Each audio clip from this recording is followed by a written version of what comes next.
Oh, I've had that one a little bit. Okay, I haven't noticed Yeah, I got that one right after my mom passed. I was thinking of doing that on the toilet. that. You go every you go out for Yeah, yeah. Well, it's 1,800 and something cc's, so yeah, it's a little over 100 horsepower, which is more than some of the cars on the road.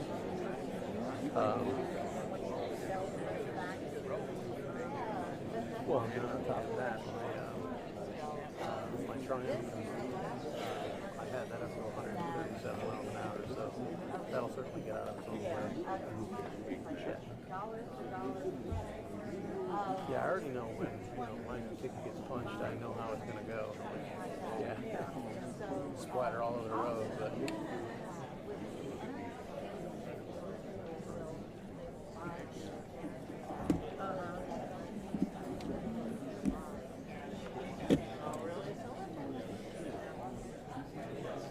That's what I've heard. How expensive are they? Well, ours was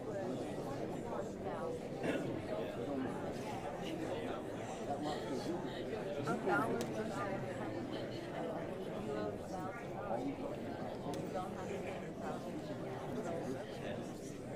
Oh, for 5 years. Very. Yeah. Yeah.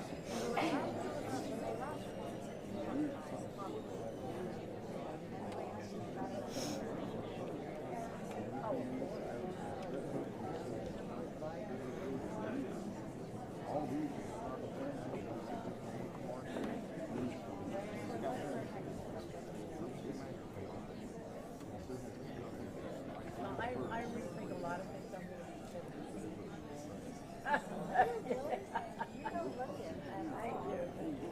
I feel it sometimes.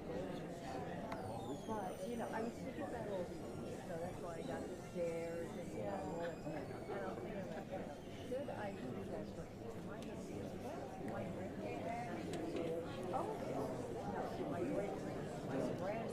immediate grandmother,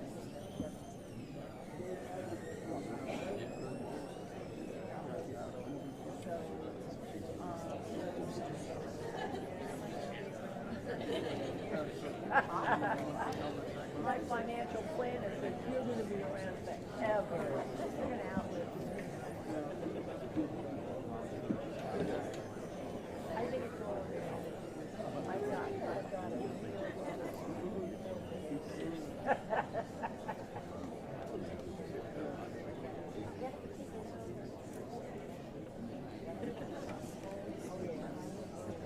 Well, that's why I'm glad I'm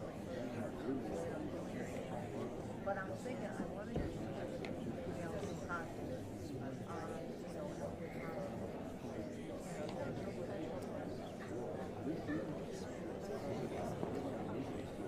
Hey. Yeah, you're pretty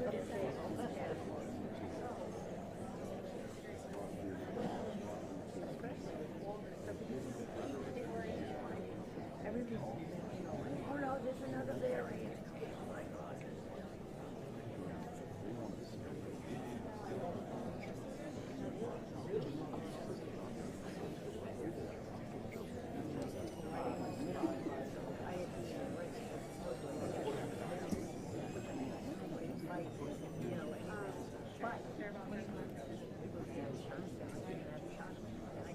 They should be. Okay, perfect. And I think I grabbed everybody's names. I'm just kind of like, Probably, he's going to tell me. here I am. That was in the early 1980s. You guys all good on sound? Yes. You guys good on sound? Okay. Okay, cool.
first they drop out, we're gonna pick somebody somewhere.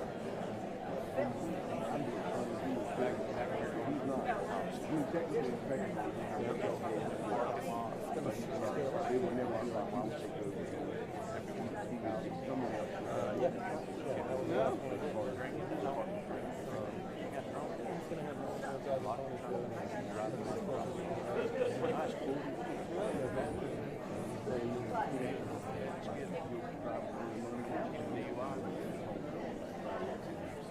I had one. You know, I did. Yeah, I see that.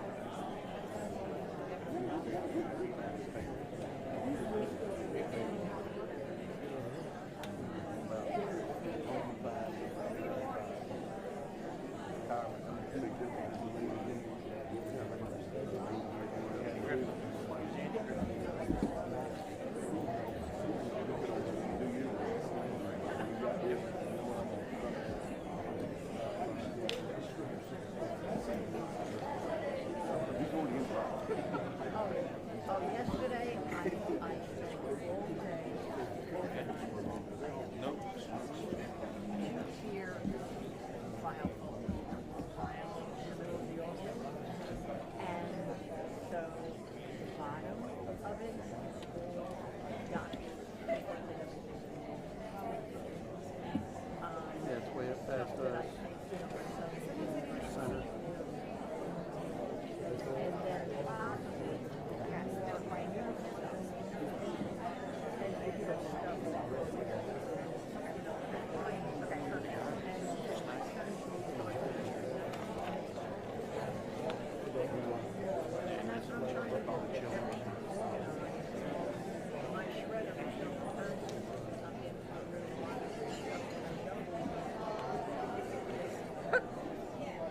Could be tomato, tomato. I'm at his house.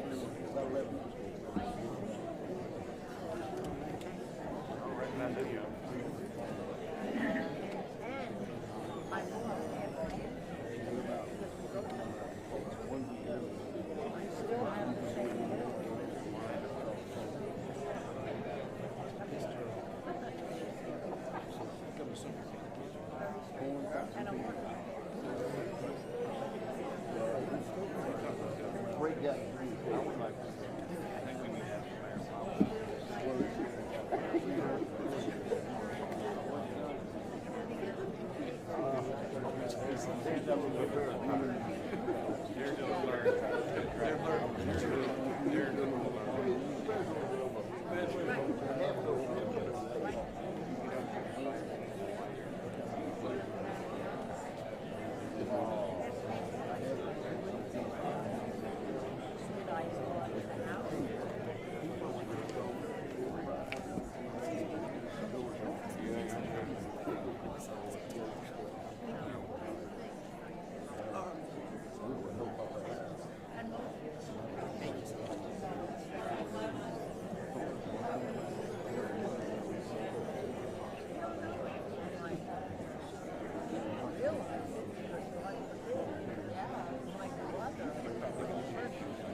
This is true.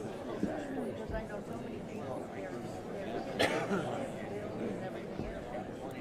You know, there's everything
Yes, I'm Channel 6, and I'm also feeding CBS News right now. Oh, CBS too. It's big time.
Give them the heads up, he's in the building, ...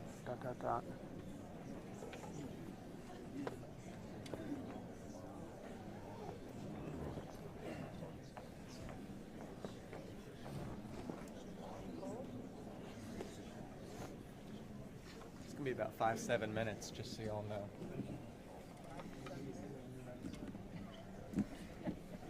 Yeah, you're very welcome. Wi-Fi? Robert? Do you need it?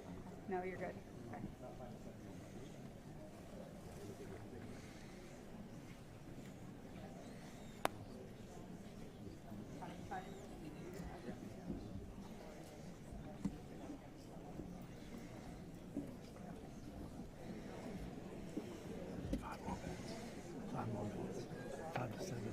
I don't know, maybe you need to take a dump. Yeah.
We had a judge in Florida stop the airline mandate for masks.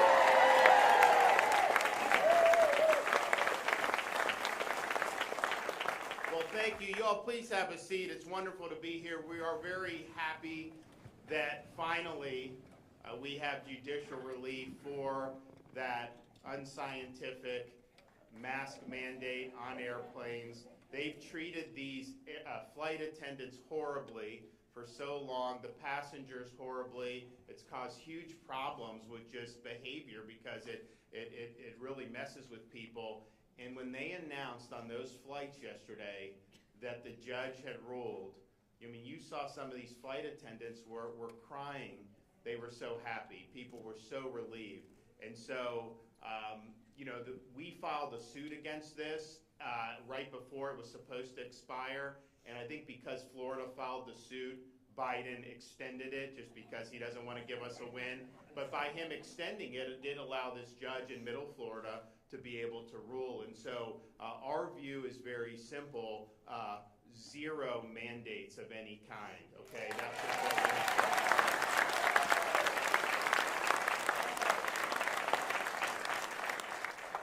I'd also like to make another announcement before we get into the subject of today's program. I think as many of you know, the Florida legislature is meeting this week to consider the congressional reapportionment plan for Florida for the next 10 years, and that is what they've been called upon to do. But I am announcing today that we are expanding the call of what they are going to be considering this week. And so yes, they will be considering the congressional map, but they also will be considering termination of all special districts that were enacted in Florida prior to 1968, and that includes the Reedy Creek Improvement District.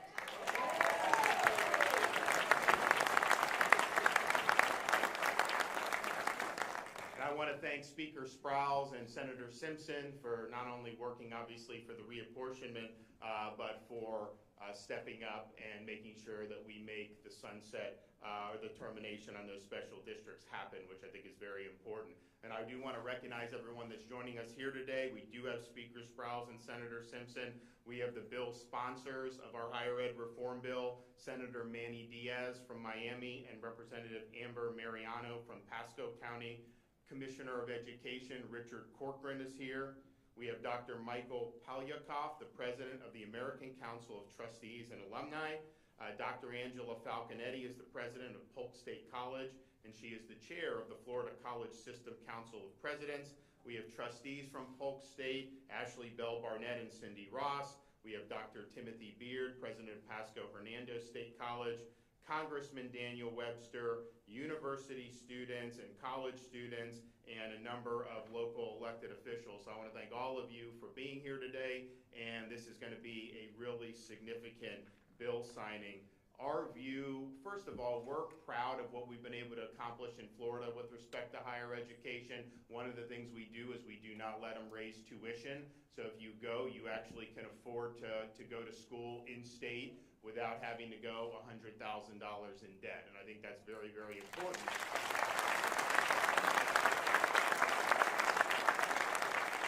It's very important because you have some of these kids have been told, like, you have to get this magic piece of paper, otherwise you can't possibly succeed in life. And so what that has led is for students to go very deep into debt. And look, if you get an engineering degree from MIT, you're probably going to be okay dealing with that debt. But if you end up at some fourth-tier college and do zombie studies and end up with 5 years, 6 years, and $100,000, $150,000 in debt, that's a big millstone around your neck, and you're not able to, I think, realize your dreams the way you should. But people were told that you needed to do whatever you can to get that. So we believe it needs to be affordable. We also believe that there are a lot of non-university pathways that are very effective. And so we've done a lot to support career education, skills-based education. You look, Walmart's paying $110,000 for new truck drivers. You look at what they're doing with HVAC and electrical. And so in Florida high schools, we've expanded apprenticeships. We work with our state colleges to provide students with the opportunity to get skills and things that are really, really going to matter. And so a 4-year brick and ivy is one way you can achieve success. It's not the only way, and for many people, not the best way. So we've, I think, done it better than anybody by being very clear on all that. At the same time, the fact that we have affordable options for higher education is something that we're proud of. And oh, by the way, we also this year are doing grandparents in-state tuition for kids. And so in Florida, if you have a grandchild that's out of state, if they have test scores that I think are 90th percentile or better, either at SAT, ACT, or I think there may even be another one, and they get admitted to a university in Florida, if they have those high test scores and you as a grandparent are Florida residents, they can qualify for in-state tuition in the state of Florida. Take advantage of that. And if any of your out-of-state grandkids do decide to do that, I can promise our state university system's ranked #1 in the nation 5 years in a row by U.S. News and World Report.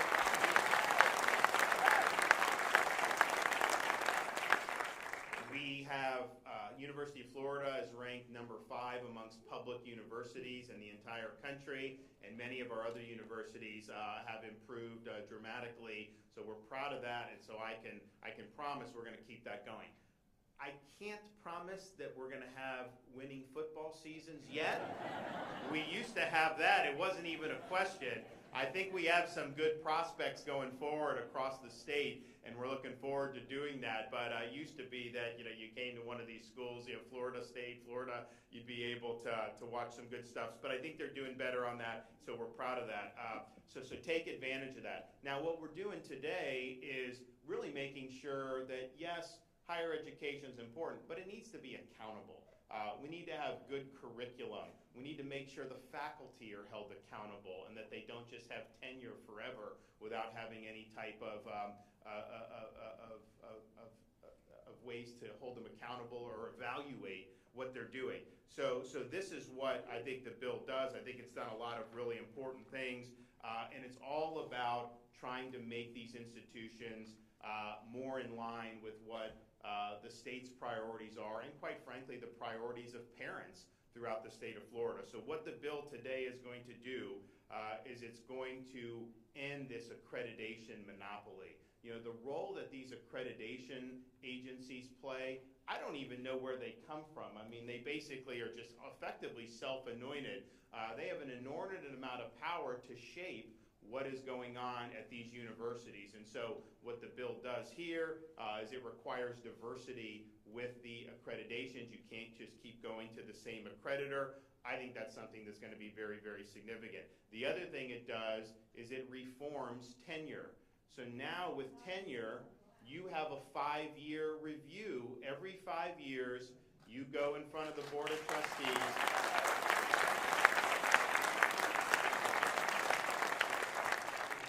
Go in front of the Board of Trustees, and they have the ability to part ways with you. And I think the thing is tenure was there to protect people so that they could do ideas that maybe would cause them to lose their job or whatever, and academic freedom. I don't know that that's really the role that it plays, quite frankly, anymore. I mean, I think what tenure does is it, if anything, it's created more of an intellectual orthodoxy where people that have dissenting views, it's harder for them to even become tenured in the first place. And then once you're tenured, your productivity really declines, particularly in certain disciplines. And so now you're going to be in a situation where, okay, if the productivity is not there, if you're not adding anything, then you can go your separate ways. And so this is probably the most significant tenure reform anywhere in the country this year. So we're proud of that.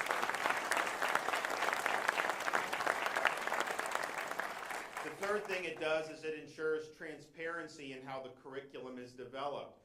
If you look at some of these courses, you go to some universities, if you want to take a survey course on like the Founding Fathers, it's hard to find that. But they have all these other esoteric subjects that are really just very politicized courses, politicized majors that certainly aren't really doing very much to prepare people to be in the real world. And so this is going to provide curriculum into the course catalogs, how all these courses are developed and proposed, and then the Board of Governors in Florida, the Board of Trustees at each individual university, they're going to be able to make sure that, to fulfill core requirements, it has to actually be courses with academic integrity. It's not going to be some of these courses that they're basically just using to smuggle in ideology and politics. And so the more that we focus on academic rigor and we trim the fat on a lot of this other stuff that has kind of seeped into the universities over the years, the better we're going to be, and the better, quite frankly, our students are going to be. And then, although this doesn't apply to this bill, it's the same goes for K through 12. We just had a review, and Commissioner Corcoran can talk about it, with the math textbooks for K through 12. And there's a movement to say, math should be not about getting the right answer, but more about social and emotional response and all that. And I'll tell you this, it is absolutely gaining a foothold across this country. We said we're not doing that in Florida.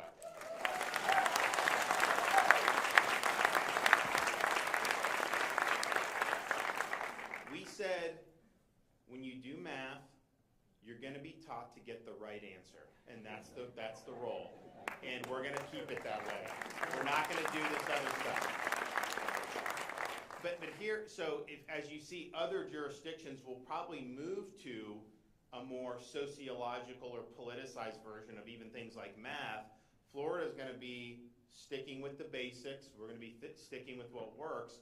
And I guarantee you 5-10 years down the road, you're going to see Florida students do much better on things like the SAT math and all these other things, because at the end of the day, it doesn't matter how you feel about a math problem. It matters about whether you can solve the math problem, and that's what we have to do.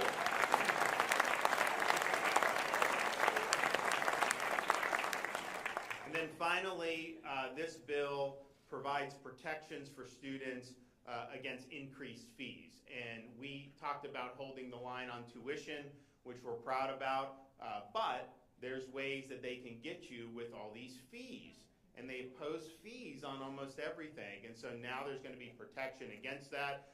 They're going to have to basically surmount a pretty high hurdle to be able to do that. And so when you're trying to budget for what the tuition is and the room and board, you kind of look at that. And then if there's all these other fees, well, that could be pretty significant if it's not kept in check. So we're doing that today, and we're holding it in check. So I think if you look at what anyone in the country is doing, we've done more for higher ed reform with this bill than just about anybody. And so we're proud of doing that. I think it's going to continue. When you have good things that we've been able to accomplish with higher ed, we're happy about that. But we also know, you can't rest on that, and you got to always make sure that you're getting out in front and dealing with things that need to be dealt with. And I think that's what the legislature did when they passed this bill, and I will sign it in 1 minute. But before I do that, we are going to hear from other people. So I would like to bring up the leaders in both the House and Senate. So we'll start with Speaker Chris Sprowls, and then we'll bring up Senate President Wilton Simpson.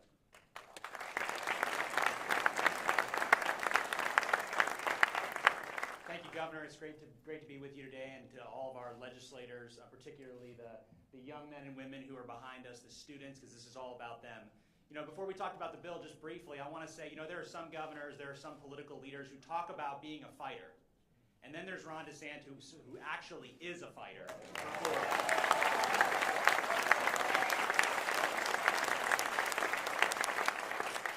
And this is just another example. Last week, we got the opportunity, myself, President Simpson, the governor, to tour the state with the governor and talk about fighting for families, whether that's being pro-life or tackling fatherlessness or looking out for adopted kids and foster kids, fighting for Florida's families. Today, we continue that with the signing of this bill. The governor is making sure that we continue to fight for students in this state. These young men and young women behind us are going to be entering our university system, or they're going into other fields and micro-credentialing, and to have a career path.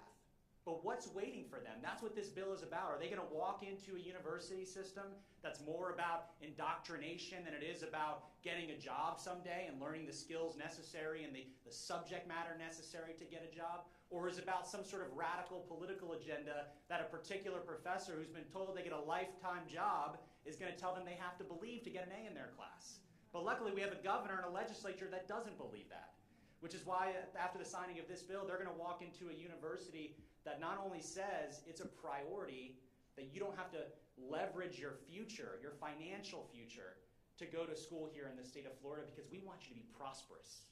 We want you to graduate. We don't want you to have a mortgage payment called a student loan hanging over your head the second you take a job. We want you to be able to start ahead. And the governor is going to sign this bill. It's going to help do that by keeping tuition and fees low.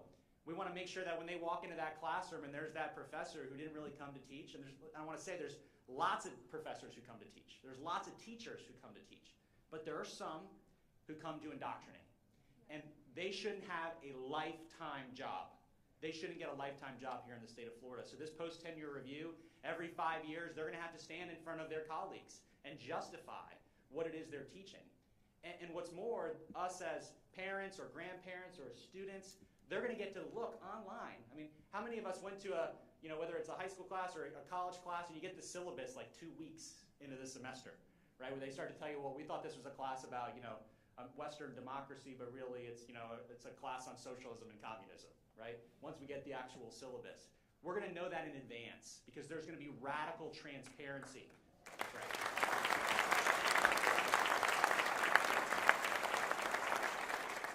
So we can pass on those kinds of classes and take classes where we're actually learning about what it means to be an American. But we also believe that if you're a student, and the governor talked about this, and this isn't in the bill, but I think it's part of what we're talking about today. If you're a student in another state and you're a high-performing student, we want you to come, but we especially want you to come and be affordable if you have a grandparent that is a Floridian. This bill is about students. It's about making sure that our universities are places to prepare people to learn and to thrive and be prosperous. Governor, I'm grateful for your leadership. President Simpson, thank you for being such a great partner this session and working on this bill and so many others. Thank you.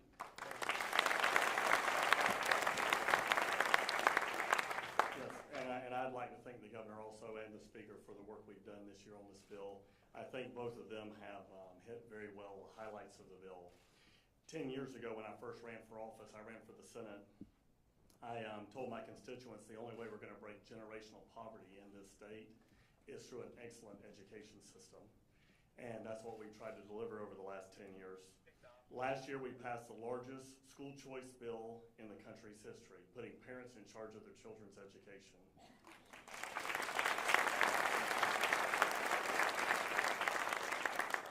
Florida is a destination for education-minded families. We have families moving here because of the system that we put in place. Our universities and colleges have been ranked #1 for the last 5 years in a row, as the governor said, by World News Report, and our K-12 system is ranked in the top 3 by many accounts. I believe we're going to continue to improve upon our K-12 system because of the historic funding that we've put in that system, not only this year but in previous years. This year we put $800 million specifically for teachers' raises to make sure we hire the best and brightest out of college and to be able to reward our veteran teachers. I think that's very important continuation.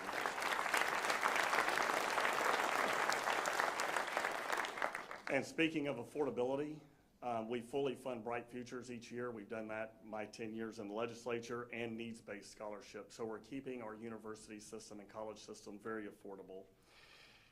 All of this, what happens in Florida? 10, 15 years from now, because we have the #1 university system in the country, we have the best K-12, and I believe our K-12 system will be ranked in the #1 in the next 3 to 5 years because of the competition we're driving into that system. And because of that, Florida's future is bright. We've got the brightest students. We've got the families moving here, about 1,500 a day, because we're the free and open state of Florida. And they're looking forward to starting a business here. They're looking forward to raising their families here. And they're looking forward to having parents in charge of their children's education. So thank you, Governor, for all your leadership.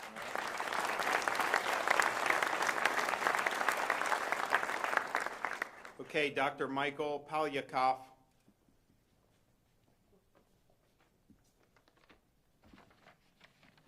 The nation owes Florida a vote of thanks. What happens on campus does not stay on campus. The level to which we prepare our college graduates for career, for community, and citizenship will be a major driver of our success as a nation.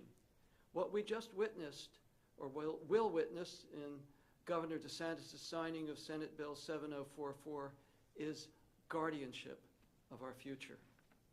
For 26 years, the organization I lead, the American Council of Trustees and Alumni, or ACTA for short, has labored to ensure that college students receive an academically rich and thorough education at an affordable price. We promote the 3 A's: academic excellence, academic freedom, and accountability. And Florida leads in all 3 of these. In 2019, the State University System of Florida adopted the Chicago Principles of Freedom of Expression, the gold standard for freedom of thought and opinion. It is only one of only 84 institutions to make this demonstration of intellectual integrity. Since 2021, Florida colleges and universities have had one of the strongest requirements for civic literacy all around the nation. Today marks another great chapter. There is no doubt that tenure without accountability is an invitation to abuse, and authorizing regular post-tenure review is a best practice, and it is properly in Senate Bill 7044. ACTA has exposed in recent years a veritable rogues gallery of frivolous college courses around the nation. Zombies, vampires, Miley Cyrus, Lady Gaga, I am not joking, and even Peanuts comics. Bravo for the transparency to make syllabi and textbooks available for the inspection of students, parents, and taxpayers. And core general education courses should be reliably robust and transferable across institutions. This is a bulwark against the wasting of opportunity costs and students' and taxpayers' money. Regional accreditors have been delegated enormous authority to grant or withhold student aid, which is life or death for most institutions. And they have too often been a law unto themselves. The system has devolved to overregulation and intrusion into matters properly left to governing boards and to the state. ACTA has had to fight over the years to preserve institutions' religious liberty and their curricular decisions. Senate Bill 7044 is a bold innovation that moves accreditation from being a regional monopoly into the 21st century, bringing ultimately choice for schools and a wholesome competition among the accreditors. It was once common to hear America's higher education called the envy of the world. Today, we see an example of how Florida intends to make sure that that is a reality. Thank you, Senator, President, and Governor, for doing this.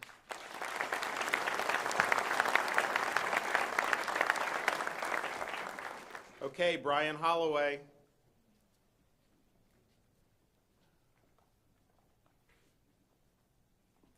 Thank you, Governor.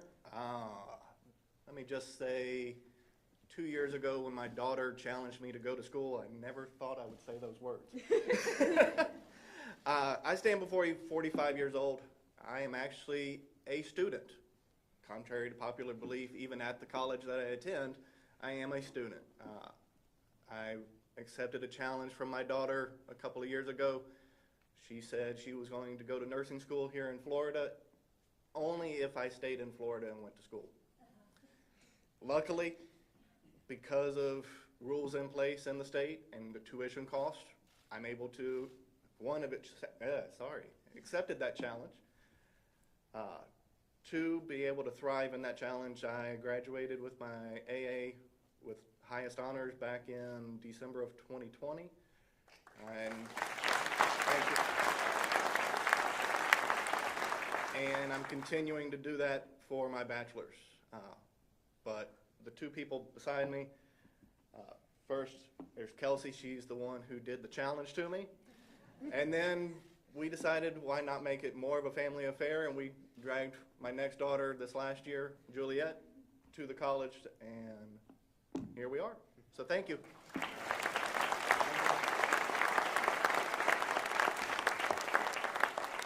Okay, Taylor Walker. Thank you, Governor DeSantis. Good morning, all. My name is Taylor Walker, and I am a Florida State senior. I'll be graduating in a few weeks, so wish me luck. Thank you. I'd like to thank the governor and his team for giving me the opportunity to speak on this bill. I thank the governor specifically because although I don't consider myself one to mince my words, as a conservative on a college campus, sometimes you do have to face some hurdles. I've been thankful that in my college's administration, there have been those who have been allies to our movement and to my ideals, and those who have even helped us bring speakers like Ben Shapiro to campus. Yes, it was a feat. However, there still are some individuals out there who think that woke narratives are the only narratives that should be taught on college campuses. And as a history major, I can attest to that. Oftentimes that's in more singular classroom settings. And as I go into my classes, my professors hold me to high standards, as they should. But this bill gives me the opportunity to hold them to the same high standards that they should be held to.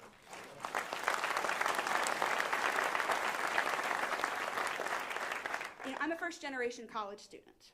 Myself and my parents worked very hard to get the opportunities that I have today. And if we're paying an institution to guide me in expanding my mind, should we not be able to hold that institution accountable? Yes. Additionally, as someone who will be graduating soon with her degree in history, I must applaud this administration for their commitment to preserving facts.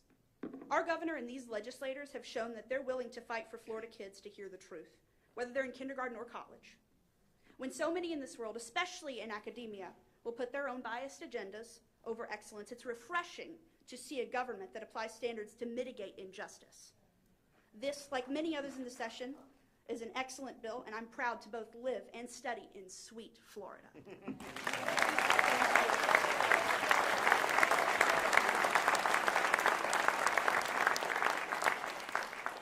Okay, Dr. Angela Falconetti. Yes, sir. What an honor to be here. We heard Speaker Sprowls say, incredible radical transparency. President Simpson mentioned how the future is bright. Our commissioner has guided me throughout the years by saying the students are at the core of what we do. And you're exactly right. Institutional accountability is who we are in higher education and is what we should be providing you and the families that join us at every institution across the state, whether with the state university system or with the Florida college system. But today I hope we celebrate the governor's leadership. So Governor, I'm honored to be here today to represent Florida's 28 colleges as chair of the Florida College System Council Presidents, and of course the college that's my favorite, very near and dear to my heart, Polk State College, since I'm the president of Polk State College, naturally, right? So this is an exciting moment for our state. Senate Bill 7044 represents a fundamental shift in how higher education operates here in Florida. First, while the bill's tenure provisions apply solely to the state university system, the Florida college system is committed to effectively implementing the policies and the procedures that are in place to ensure accountability respective to tenured faculty, as you mentioned. Second, the bill provides the opportunity to expand college and university options for accrediting agencies. All of Florida's colleges are committed to ensuring quality education. That's what we're about. And we maintain our dedication to the continuous improvement of our programs and our services through strong relationships that we will have with our accrediting agencies, regardless of the agency that's selected. Third, Florida's 28 colleges remain the most affordable, as our governor said, higher education option in the state. The bill increases transparency between institutions and students by ensuring, you've heard it, all tuition and fees are prominently posted and email notifications are sent to all students announcing proposed changes in tuition and fees are sent to our enrolled students.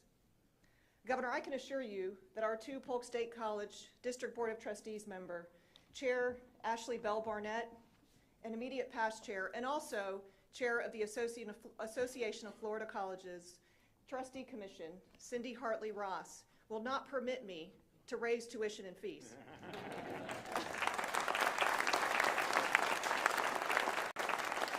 We are committed as a system to keeping costs low. Fourth and last, although our 2+2 articulation policy is already a national model. We know that not all students transfer seamlessly to state universities.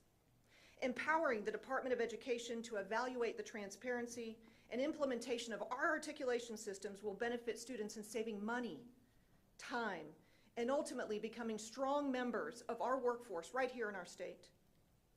The students who are here with us today represent simply a few of the 650,000 students comprising the Florida college system, and I would be remiss if I didn't thank all of our students, but also those that are here from Polk State College, bussed in straight from Polk County this morning to be here with you today, Governor.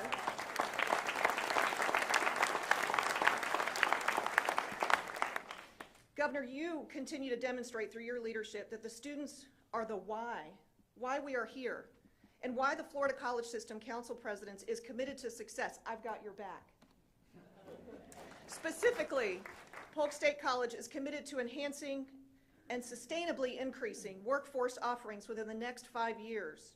Specifically, in the fastest growing area in our county and the nation, Haines City, Davenport, and we are committed to providing an array of health science programs, logistics and supply chain management, hospitality management, and more to the residents of Haines City and Davenport, an area that needs to be served drastically by our state. You are our workforce governor. I know you've noticed, but you are our workforce governor. The president's talk about this. His commitment to workforce development and support of the Florida college system is unprecedented. And you will continue to inspire us as you have done through the work of the legislature and your agreement here today to sign Senate Bill 7044. We will continue working tirelessly, I promise you, to advance career and technical education programs, workforce programs, apprenticeship, and workforce-based learning opportunities. We will continue as the Florida college system to be the preferred partner for workforce education in our state, the state I call my home, and the governor I call mine. Thank you.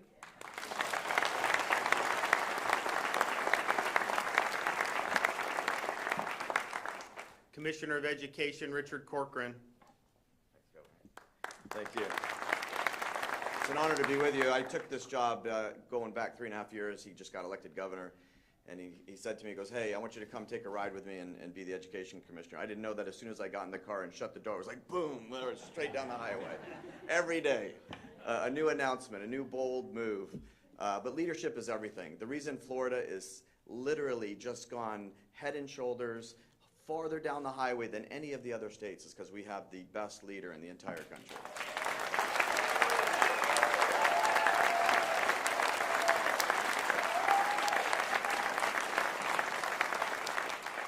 And of course, being the education commissioner, I'm partial to the education agenda. But what's been accomplished, and honestly, thanks to President Simpson, Speaker Sprowls, but the leadership of this governor, what we've accomplished in education is staggering. And this bill is just another example. What he said, I remember being at his inaugural and listening to his inaugural speech, and he said that what we're going to do in education is we are going to put students front and center. Their health, their well-being, their education, that's going to be our entire focus. And today you see it, whether it's tuition increases, whether it's transparency in their courses, whether it's taking the absolute infiltration of indoctrination, which is, I notice this sounds a little bit harsh, but the indoctrination, you mentioned it, the textbooks that we just went through, and it's a math textbook. You're trying to teach 2 + 2 = 4, and it's like this whole hidden agenda of indoctrination to his point that, I don't care how you feel when you're doing the problem, just be able to solve it. And the fact that we're at that point where we have to say, no, we're not going to approve a textbook that does that is somewhat shocking. But this governor has said, no, we're going to put students first, we're going to focus on them, and what we're going to have is ultimately, and you've heard it, I think in the next 2, 4, 6 years, Florida will shoot to the top in all education metrics, and more than any other reason, which every chance I get, I want to thank this governor. I have 6 kids, so you'll get why I'm thanking him. And I have 2 in colleges, and the 2 in colleges are say to me, and they'll tell me something that the professor said, and I'll say, that's just like the most liberal, unfactual diatribe. Why don't you say something? And they literally say, I want to get a good grade. It's like that's a horrible institution. That's not free speech. That's not the beauty of an academic learning environment.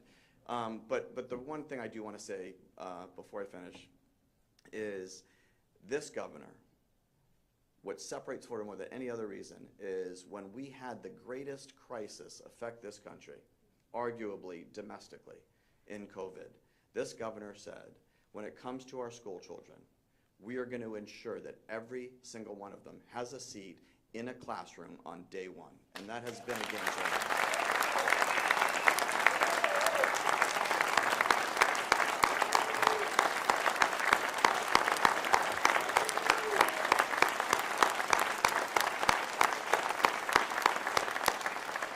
So I'll just say, Governor, I'm only serving for 2 more weeks. I call this my farewell tour. But in my last 2 weeks, I do want to say, not just as a commissioner who's worked for you and had that wonderful experience, but as a father of 6 children, thank you for your leadership.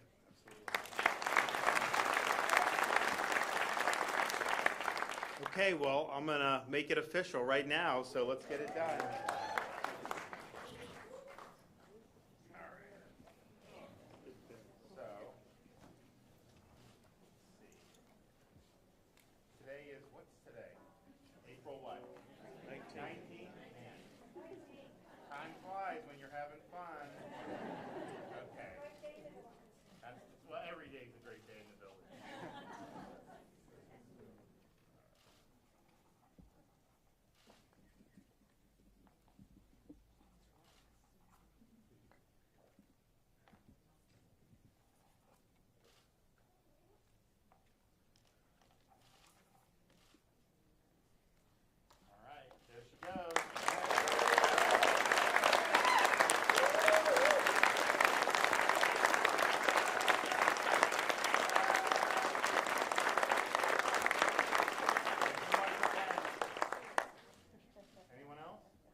Well, we're excited about this. I think this is the transparency and accountability is absolutely key, and we're going to make sure that our higher institutions of higher education are committed to excellence, not ideology. And if we're able to do that, we're going to be even better than we have been, and we've been pretty doggone good over the last many years. I also just want to note, you saw this basically over the Easter weekend. It developed at the end of last week and then through, where you have Elon Musk, who offered to buy Twitter for like a 20% premium. And when yes.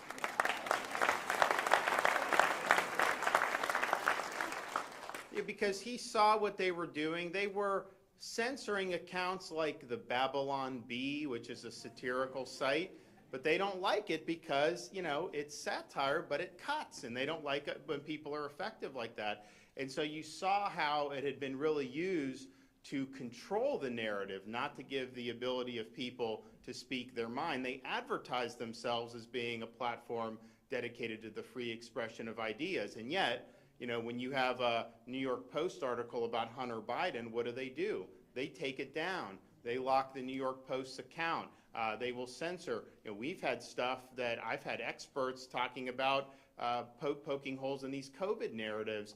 And these tech companies don't like that. And so what Musk is trying to do is basically liberate it from being an agent of censorship into making it an actual open platform like it's advertised. So they did a 20% premium, and the board of directors effectively rejected that by doing a poison pill.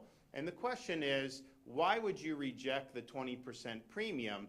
I don't think that was a rejection based on financial concerns or business judgment. They rejected it because they know they can't control Elon Musk.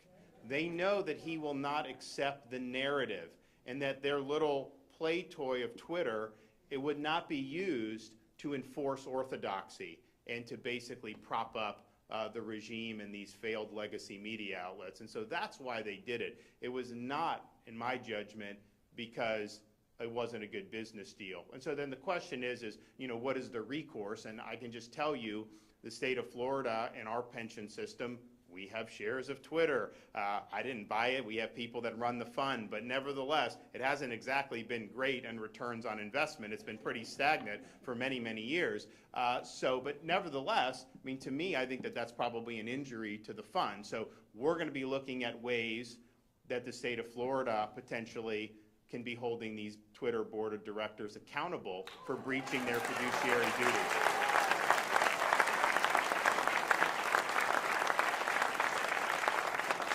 So stay tuned on that. Okay, we have any questions from anybody? We got anyone in the gallery? Yes, ma'am. In relation to the math textbooks rejected for including things like critical race theory, do your concerns continue on to any other materials, whether it be library books? Richard, do you want to? Well, I would say a couple things. I mean, so with, we when I became governor, one of the first things we did, we abolished Common Core. And we made sure that we created best standards, which really I think was focused on academic excellence. And so there are certain things that to be acceptable for use in Florida, you have to be consistent with those standards. And so if a book does the Common Core math, then that would obviously be inconsistent with the standards.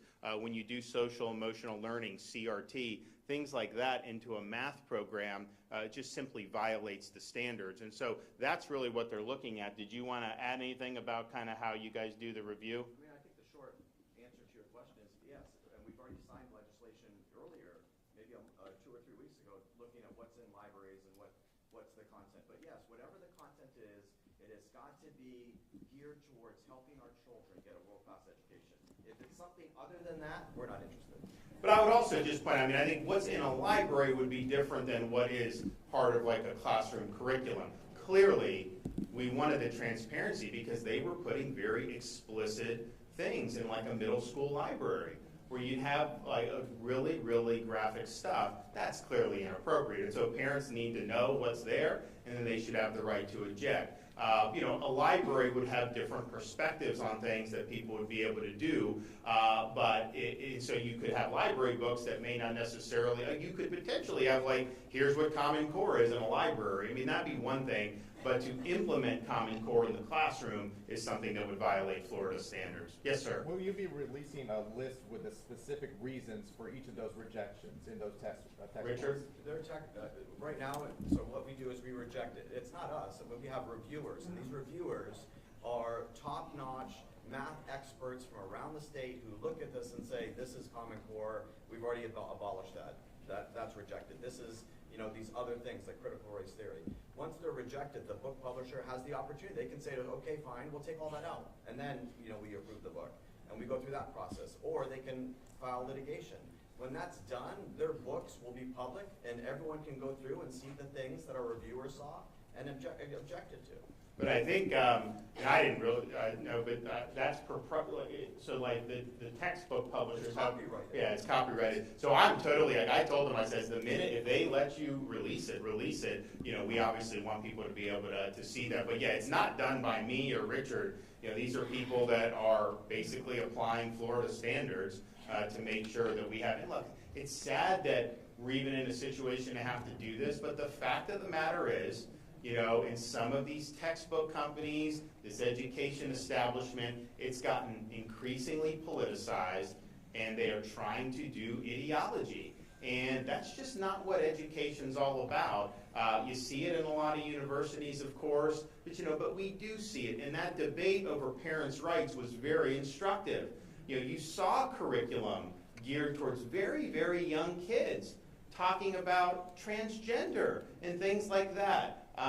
That would not have happened even probably 5 or 6 years ago. And so there is an effort to do this, and I think what parents in Florida want to know is, can I send my kid to be educated, or am I basically sending them to get indoctrinated with whatever, some of these people in the education establishment from up on high do? And they are pushing this down to schools so that, if a teacher gets this book, I mean, they feel like they've got to teach to it if it's got some of this stuff. But a lot of the teachers don't want to do that anyways. They want to focus on the core academic matters that really do. So I think the more that our school system is focused on the basics, academic excellence, the core subjects, the math, the reading, the English, the science, all that stuff, if we're focused on that and all these other states are focused on all this other extraneous stuff, our students are going to perform better than those students will. There's just no doubt in my mind.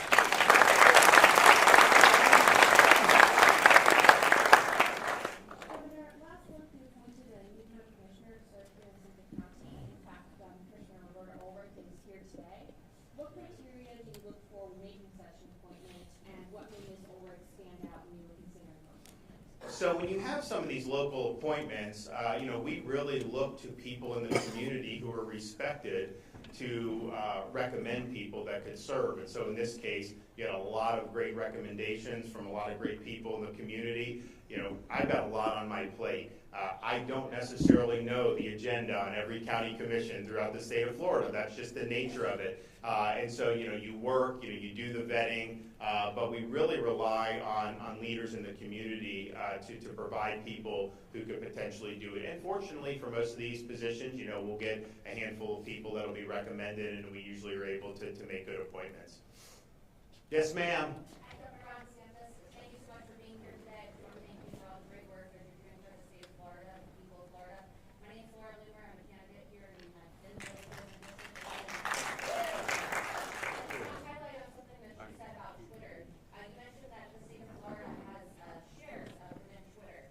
And given the fact that Twitter is, violating and disrespecting your calls for not interfering in Florida elections, they're interfering in our elections. I'm a candidate here in Florida. I can't even have a Twitter. I can't even have a campaign Facebook, which means the people here in this room are having their rights violated.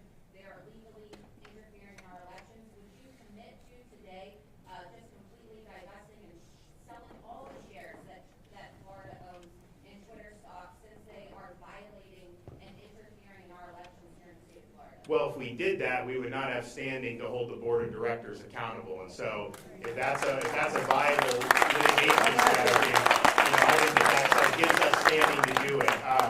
We have not, as a matter of course, gotten involved in these investment decisions. Our state pension fund is one of the top 10 in the country. It's been well run. People make these decisions. Now, there are from time to time where the legislature will come and do things like about companies that boycott, divest, sanction Israel, for example. So Airbnb did that before I became governor. As soon as I came in, we put them on the list. They reversed their policy. We did the same with Unilever, Ben & Jerry's, right?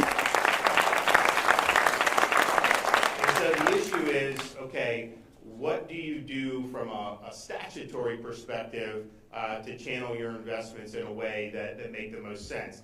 I mean, for me, I think some of these big tech companies clearly have been problematic. I think some of the investments where you look at like the Communist Party of China and what they've been involved in, and not just like state-owned stuff, but these other companies where there'll be Chinese backing. You got to kind of peel back the layers. So we're going to look at all that in terms of what can we do statutorily to say, here's where we don't want to go for investments. But I think certainly in the near term, the fact that they did have this in the pension fund, that gives us an ability to potentially get some relief. And that's the thing. When you're in a situation like this, if the board is acting in ways that are breaching their fiduciary duty, if they're doing it for reasons of power and politics, and basically to serve as a suppression arm of the government, well, then you're in a situation where you need some accountability there. Because first of all, that's not free market capitalism when you have that, okay?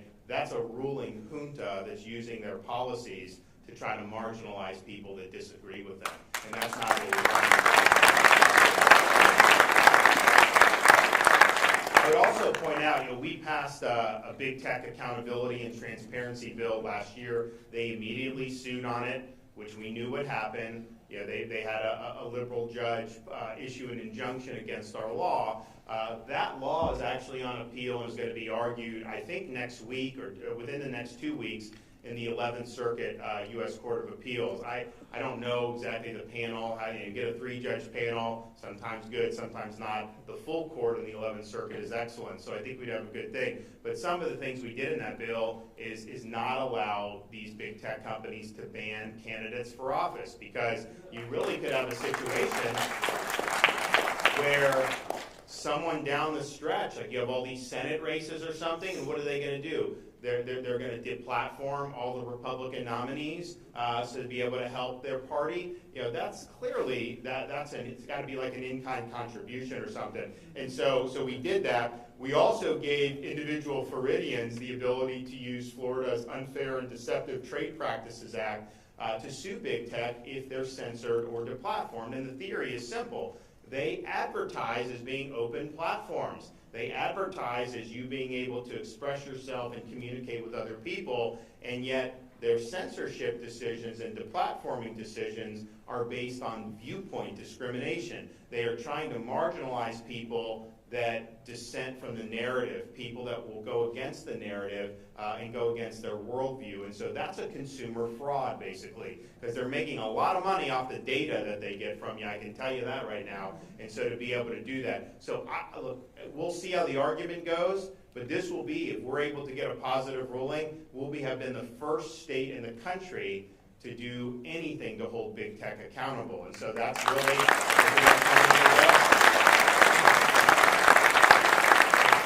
with respect to the Twitter action, I have lawyers reviewing it. I mean, obviously, I want to make sure that we have a strong case. I don't want to expend resources just to kind of be able to send out a press release or something. I mean, we really want to feel like we have a solid theory to be able to win. But I can tell you, just looking at it, most of the time, the people I talk to would say, if you're on a board in that situation, you really do need to sell. It's a massive return for your shareholders. I mean, most people in their investment vehicles are not making 20% in a year of that. So to be able to get that with something that would be good. So I think that could potentially have significant impacts. But we do need to see, much more diversity of thought in terms of some of these companies. I mean, look, I think some of the companies should be broken up because I just think they're too big, and I think they have too much power over our economy and over our freedom.